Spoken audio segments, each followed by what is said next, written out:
Hey everybody, today is day 6 of the intermittent fasting raw food challenge. So congratulations to everybody.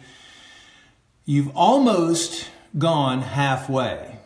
And for me, this is fairly easy since I've already done water only fasting for 18 days. This is a good way for your body to start getting used to small independent changes, ultimately going up those stairs. Just if perfect health is up here at the top of the stairs and disease and cancer is at the bottom of the stairs, just if you're taking one step every single day, you're making progress and making progress.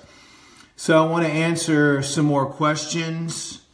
The first question is, how many hours do you recommend intermittent fasting for beginners? Well, anything really. If you want to start at, let's say, 10 a.m. to 8 p.m. would be your feeding time. That would be 14 hours. I would say that would be a good minimum amount of time that I would start with, would be 14 hours.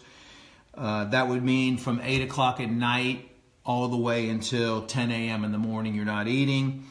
And then what we're doing now is a really, really good one, which is the 16 hour. And that's obviously we're not eating from 7 p.m. to 11 a.m. in the morning. And then we're also incorporating the raw food aspect into that, so that's even better. So your body's getting right now 16 hours of rest and healing time. And because we're all eating raw food during that period of time, we're getting that extra boost of energy and nutrition. And if some people out there are juicing, that's even better. I'm trying to drink 1 to 2 green juices every single day. So any fasting is good for beginners. If you even wanted to do, let's say, 9 a.m. to 9 p.m., that's getting closer and closer to what, the general person's life actually is. But the more time that you give your body for healing, the better off you're going to be. It's just a simple equation.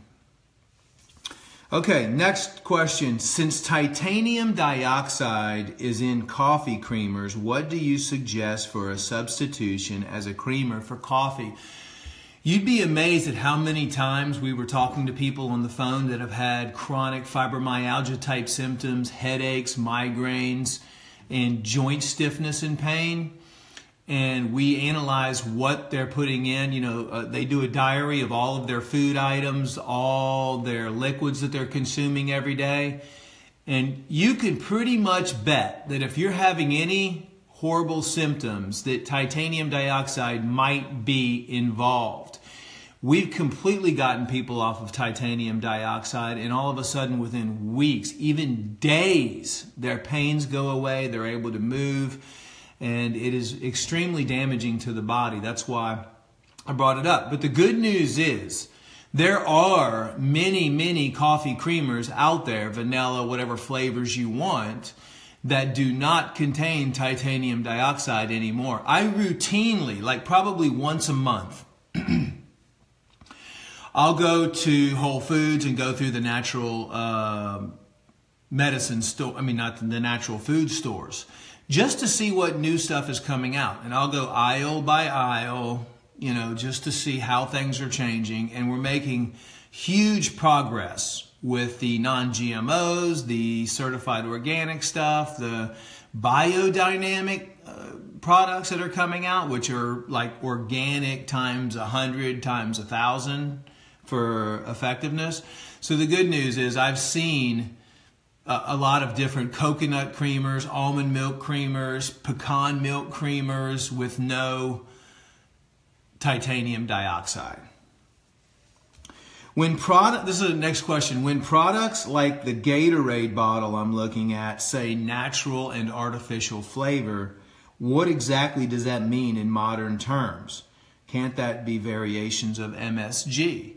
Yes, it can be variations of MSG, and a lot of different toxic substances can be legally allowed to say natural flavoring.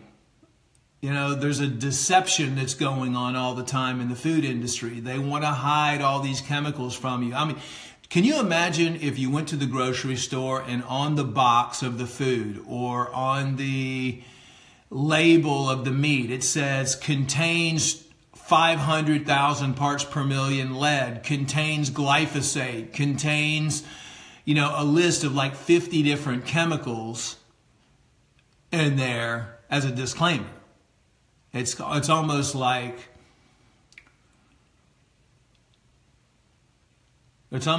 just being fully transparent. I mean, if companies were fully transparent with all the stuff they found in the products, and the thing is, you're not even required to test for any of that. So, you know, all of these things that are just chock full of chemical after chemical after chemical, and especially the natural and artificial flavors, those are very hard to distinguish. First of all, I would recommend not even having Gatorade in your house at all. You know, Gatorade is nothing more than tap water with some artificial colors in it, artificial sugars, sweeteners, or high fructose corn syrup. I mean, with synthetic vitamins and nutrients. You know, I talk to professional athletes that come see me because they want to figure out how they can improve their game or increase their speed or their agility or whatever. And it's amazing to see what professional athletes, what their diets are, the lack of nutrition, the lack of education. I mean, we can improve somebody's abilities by 10% just by getting them on healthy foods and avoiding all the chemicals they may be exposed to on a regular basis. So first of all, you know, that's just a telltale sign. I mean, you should not even have Gatorade in your house to begin with. Get off of it, get organic, get an organic sports drink, or better yet, just use water with organic apple cider vinegar. If you want to sweeten it up a little bit, use some organic stevia. Okay, next question. Is Livitrex okay to drink during the whole cleanse? Livitrex, Zeotrex, Paratrex, Oxy powder. I mean, whatever you're going to do during the cleanse is going to be great. That's what we want to do. As a matter of fact, I did my liver cleanse last night. I drank the 6 ounces of olive oil last night, laid on my side, and today I'm just kind of relaxing a little bit and, you know, carrying on my daily activities. So I've already done one liver cleanse. In October, I did an 18-day water-only fast, pretty much raw food diet since then. And so I'm going to continue as much as possible because in about, well, let's see, on January 24th is when I turned 50. And I'm looking at turning 50 as not doom and gloom, but I'm looking at turning 50 as the second chapter of my life. Basically, as I am just a seed right now when I turn 50, and I am about to start blooming into a flower for the next 50 years. So yes, you can take Livitrex, you can take all of the supplements, you know, it's just going to benefit you even more.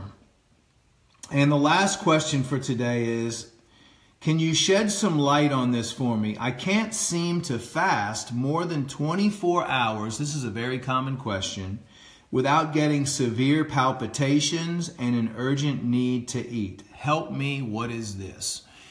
Well, whenever somebody tries to do a water-only fast, that's why Dr. Goldhammer and myself recommend, you know, if you're really serious about it, you want to do a long-term water-only fast, to just do it in a medically supervised facility.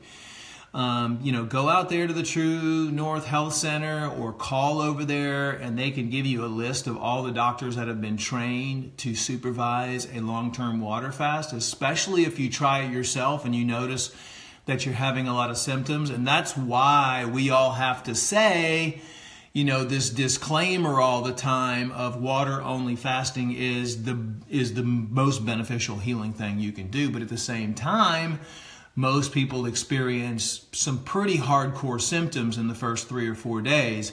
And a lot of them think they're dying, and they run to the hospital, and they go to the emergency room, or they're, so it's something that you definitely want to be aware of and do your research, a lot of research first before you make that decision. But heart palpitations are a very common thing in water-only fasting. I mean, that happened to me. It happens to a lot of different people. Skin rashes, pains. I mean, just all kinds of things can happen when the body is in that rapid healing mode. And the hunger as well. I mean, at 24 hours, I mean, that is all of us that do water-only fasting are going to be hungry usually up until the 48 or maybe even the 72-hour mark or past the 72-hour mark. That's when your body is using up the rest of its glucose and going into a state of ketogenesis or ketosis. And that's when, you start getting that dizzy, when you start running out of glucose completely, when your body makes that shift into ketosis. That's when we get hungry and dizzy, and that's when you really should, be resting a little bit. I remember the first time that happened to me, and I started feeling dizzy, I started getting really hungry, and I just laid down, and 45 minutes later, I just popped up with all kinds of energy, and it was gone. It was that shift from burning your glucose or getting out of glucose and going into ketosis. All right, so that's my update for today. I hope you guys have a wonderful day, and I will catch up with you later.